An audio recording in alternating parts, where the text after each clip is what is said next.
TV9 break ಮಾಡ್ತಾ ಇದೆ ಮತ್ತೊಂದು ಎಕ್ಸ್ಕ್ಲೂಸಿವ್ ಸುದ್ದಿಯನ್ನ ಬಗೆದಷ್ಟು ಬಯಲಾಗ್ತಾ ಇದೆ ಪರಪ್ಪನ ಅಗ್ರಹಾರ ಜೈಲಿನ ಕರ್ಮಕಾಂಡ ಜೈಲಿನಲ್ಲಿರುವ ಎಲ್ಲಾ ಖೈದಿಗಳು ಕೂಡ ಮೊಬೈಲ್ ಅನ್ನು ಯೂಸ್ ಮಾಡ್ತಾರೆ TV9 ಗೆ ಪರಪ್ಪನ ಅಗ್ರಹಾರದ ಮಾಜಿ ಖೈದಿ ಕೊಟ್ಟಿರುವಂತಹ ಮಾಹಿತಿ ಇದು ಪರಪ್ಪನ ಅಗ್ರಹಾರ ಜೈಲಿನಲ್ಲಿ ಹಣ ಕೊಟ್ರೆ ಏನು ಬೇಕಾದರೂ ಸಿಗುತ್ತೆ ಇದು ಜೈಲಲ್ಲ ಸ್ವರ್ಗ ಅಂತ ಹೇಳಿ ಜೈಲಿನಿಂದ ಬಿಡುಗಡೆಯಾದ ವ್ಯಕ್ತಿ TV9 ಜೊತೆಗೆ ಮಾತನಾಡಿದ್ದಾರೆ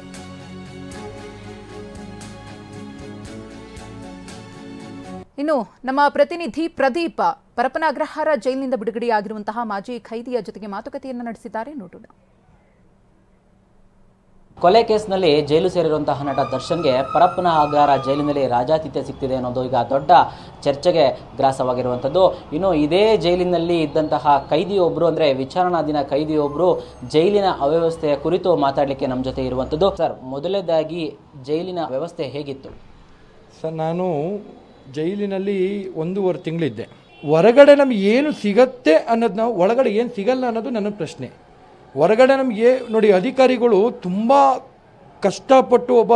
ಕಳ್ಳನೋ ಕೊಲೆಗಾರನೋ ಒಬ್ಬ ರೇಪಿಸ್ಟನೋ ಇನ್ನೊಬ್ಬನ ಮತ್ತೊಬ್ಬನ ಎಲ್ಲರೂ ಜೈಲಿಗೆ ಕಳಿಸ್ತಾರೆ ಬಟ್ ಜೈಲಲ್ಲಿ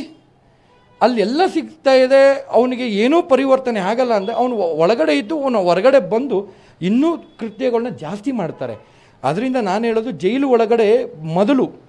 ಏನು ಸಿಗ್ತಾ ಇದೆ ಅದನ್ನು ತಡೆಗಟ್ಟಬೇಕು ಇಲ್ಲಿ ಅಧಿಕಾರಿಗಳು ಹೊರಗಡೆ ಈಗ ನಾವು ದರ್ಶನ್ ಸರ್ ಕೇಸಲ್ಲಿ ನೋಡ್ಬೋದು ನಾನು ಅವ್ರಿಗೆ ಏನು ಕೊಟ್ಟಿದ್ದಾರೆ ಅನ್ನೋದು ನನಗೆ ಗೊತ್ತಿಲ್ಲ ಬೇಡ ನನಗೆ ಆ ಜೈಲಿನ ಅಧಿಕಾರಿಗಳಿಗೆ ಈ ವಿಷಯಗಳು ಗೊತ್ತಿದೆ ಬಟ್ ಆದರೆ ಎಲ್ಲರೂ ಕರಪ್ಟ್ ಅಂತ ನಾನು ಹೇಳಲ್ಲ ಜೈಲಿನ ಒಳಗಡೆ ಇರ್ತಾ ಅಧಿಕಾರಿಗಳು ಕೆಲವರು ಒಳ್ಳೆಯವರಿದ್ದಾರೆ ಕೆಲವರು ಇದರಲ್ಲಿ ಭಾಗಿಯಾಗಿದ್ದಾರೆ ಆದರೆ ಎರಡನೇದಾಗಿ ಏನಪ್ಪ ಅಂತಂದರೆ ಅಲ್ಲಿರ್ತಕ್ಕಂಥ ಪೊಲೀಸ್ನವ್ರಿಗಿಂತ ಅಧಿಕಾರಿಗಳಿಗಿಂತ ಅಲ್ಲಿ ಏನು ಸಜಾ ಆಗಿದ್ದಾರಲ್ಲ ಅವರ ವರ್ತನೆ ಜಾಸ್ತಿ ಇದೆ ಅವರಲ್ಲಿ ದಂಧೆ ಯಾವ ರೀತಿ 18% 20% ಬಡ್ಡಿ ಕೊಡ್ತಾರೆ ದುಡ್ಡು ಅಣ್ಣ ಈ ತಿಂಗಳು ನಮ್ಮ ಮನೇಲಿ ದುಡ್ಡು ಕಳಿಸಿಲ್ಲ ಅಣ್ಣ ಬರೋ ತಿಂಗಳು ಕೊಡ್ತೀನಿ 20% ಬಡ್ಡಿ ಜೈಲಿನಲ್ಲಿ ಈಗ ಗಾಂಜಾ ಸಪ್ಲೈ ಆಗುತ್ತೆ ಸಿಗರೇಟ್ ಸಿಗುತ್ತೆ ಮತ್ತು ಬೇಕಾದಂಥ ಊಟನ ಹೊರಗಡೆಯಿಂದ ತರಿಸ್ಕೋಬೋದು ಅಂತ ಹೇಳಿ ದೊಡ್ಡ ಆರೋಪ ಕೇಳಿ ಬರ್ತದ್ದು ನೀವು ಕಂಡ ಪ್ರಕಾರ ಅಲ್ಲಿ ಯಾವ ರೀತಿಯಾದಂಥ ಈ ರೀತಿಯಾದಂಥ ವ್ಯವಸ್ಥೆಗಳಿದ್ವು ಸರ್ ನಾನೇ ಸುಮಾರು 1 ತಿಂಗಳು 1.5 ತಿಂಗಳಲ್ಲಿ ನಾನೇ 1.5 2 ಲಕ್ಷ ದುಡ್ಡು ಖರ್ಚು ಮಾಡಿದ್ದೀನಿ ಜೈಲಲ್ಲಿ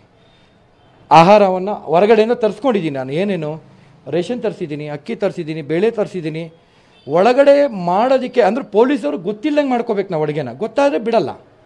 ಗೊತ್ತಾದರೆ ಬಂದು ಹೊಡಿತಾರೆ ಮತ್ತು ಕಿತ್ಕೊಂಡು ಹೋಗ್ತಾರೆ ಬಟ್ ಗೊತ್ತಿಲ್ಲದೆ ಮಾಡ್ಕೋತೀವಿ ಬಟ್ ಅದು ಗೊತ್ತಿರುತ್ತೆ ಒಳಗಡೆ ಬರೋದೇ ಪೊಲೀಸರು ತಾನೇ ಬಿಟ್ಕೊಡ್ತಾ ಇದ್ದಾರೆ ಅವರೇ ತಾನೇ ಒಳಗೆ ಸಪ್ಲೈ ಮಾಡ್ತಿದ್ದಾರೆ ಅದರಿಂದ ಒಳಗಡೆ ಎಲ್ಲ ಸಿಗುತ್ತೆ ನಮಗೆ ಇಂಥ ವಸ್ತು ಇಲ್ಲ ಅನ್ನಂಗಿಲ್ಲ ನಾವು ಒಳಗಡೆ ಅಡುಗೆ ಮಾಡ್ಕೋಬೋದು ಒಳಗಡೆ ನಮಗೆ ಬಟ್ಟೆ ಸಿಗುತ್ತೆ ಒಳಗಡೆ ಸಿಗರೇಟ್ ಸಿಗುತ್ತೆ ಗಾಂಜಾ ಕೂಡ ಒಳಗೆ ಸಿಗುತ್ತೆ ಎಣ್ಣೆ ಕೂಡ ಸಿಗುತ್ತೆ ನಮಗೇನು ಸಿಗಲ್ಲ ಅಂತಲ್ಲ ಒಂದು ಫುಲ್ ಬಾಟ್ಲಿಗೆ 5,000 ರೂಪಾಯಿ ಇವತ್ತು ಎಷ್ಟು ಸಾವಿರ ಆಗಿದೆಯೋ ಏನಾಗಿದೆಯೋ ನನಗೆ ಗೊತ್ತಿಲ್ಲ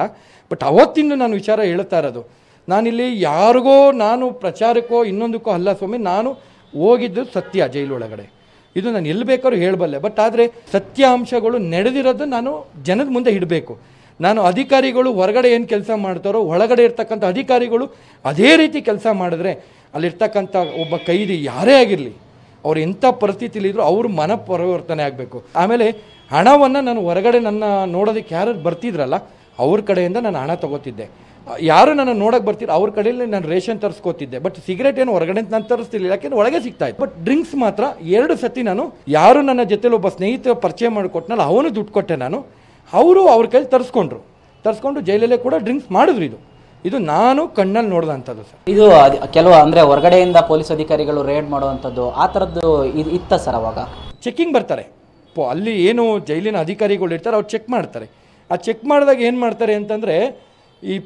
ಮೊಬೈಲ್ನ ಮಾತಾಡ್ತಿರ್ತಾರೆ ಈ ಗೋಡೆಗೆ ಒಂದು ಕಿವಿನ ಇಟ್ಕೊಂಡ್ಬಿಟ್ಟು ಮಾತಾಡ್ತಾರೆ ಮೊಬೈಲಲ್ಲಿ ಮಾತಾಡಿದಾಗ ಅದಕ್ಕೆ ಟವರ್ ಸಿಗುತ್ತೆ ಬಟ್ ಜಾಮರ್ ಆನಾಗೇ ಇರುತ್ತೆ ಬಟ್ ಗೋಡೆಗೆ ಟಚ್ ಮಾಡಿದಾಗ ಮೊಬೈಲು ಜಾಮರ್ ವರ್ಕ್ ಆಗಲ್ಲ ಅಲ್ಲಿ ಮಾತಾಡ್ತಾರೆ ಎರಡನೇದಾಗಿ ಮೊಬೈಲ್ನ ಚೆಕ್ ಮಾಡೋಕ್ಕೆ ಬರ್ತಾರೆ ಅವ್ರು ಏನು ಮಾಡ್ತಾರೆ ಒಂದು ಬ್ರಷೀಟ್ನ ಕಟ್ ಮಾಡಿಬಿಟ್ಟು ಒಂದು ಪ್ಯಾಕೆಟ್ ಥರ ಮಾಡಿರ್ತಾರೆ ಅದರೊಳಗೆ ಮೊಬೈಲ್ ಹಾಕ್ತಾರೆ ಅಧಿಕಾರಿಗಳು ಬರ್ತಾರೆ ತೆಗಿರೋ ಅಂತಾರೆ ಅವ್ರೇನು ಮಾಡ್ತಾರೆ ಸರ್ ಚೆಕ್ ಮಾಡ್ಕೊಳ್ಳಿ ಅಂದಾಗ ಅವ್ರು ಏನು ಬ್ರಷೀಟ್ ನೋಡ್ತಾರೆ ಎಲ್ಲೂ ಮೊಬೈಲ್ ಏನೂ ಸಿಕ್ಕಿಲ್ಲ ನಮಗೇನು ವಸ್ತು ಸಿಕ್ಕಿಲ್ಲ ಅಂದ್ಬಿಟ್ಟು ಹೊಂಟೋಗ್ತಾರೆ ಇಷ್ಟೇ ಅಲ್ಲಿ ನಡೆದಂಥ ವಿಷಯ ಇಲ್ಲಿ ಬೇಲಿನೇ ಎದ್ದು ಹೊಲ ಮೇಯ್ದಾಗ ನಾನು ಯಾರ ಬಗ್ಗೆ ಹೇಳಿ ಏನು ಪ್ರಯೋಜನ ಸರ್ ಒಳಗಡೆ ನಿಮಗೆಲ್ಲ ಸಿಗುತ್ತೆ ಅಂದರೆ ಹೊರಗಡೆ ಬಂದು ಅವನು ಏನು ಮಾಡ್ತಾನೆ ಒಳಗಡೆ ಸರಿ ಹೋಗಬೇಕು ಅನ್ನೋದು ನನ್ನ ಇಚ್ಛೆ ಸರ್ ಇದಿಷ್ಟು